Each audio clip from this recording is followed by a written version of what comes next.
Langit Palembang kembali bergemuruh. Sejumlah pesawat tempur TNI AU mendarat di Lanut Sri Mulyono Herlambang sejak Minggu 22 Juni 2025.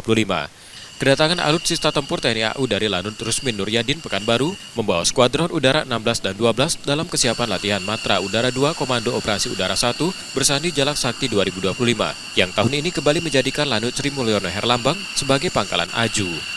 Sebagai pangkalan aju, Lanut Sri Mulyono Herlambang memegang peran vital. Selain menjadi titik tumpu logistik dan pergerakan pesawat, juga berfungsi sebagai pusat komando taktis sementara.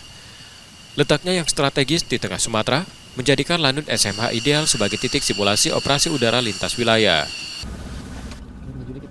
Dan bisa dilaksanakan sesuai harapan pimpinan tentunya adalah terujinya kemampuan daripada para penerbang kita untuk melaksanakan precision attack terhadap target-target yang sudah disiapkan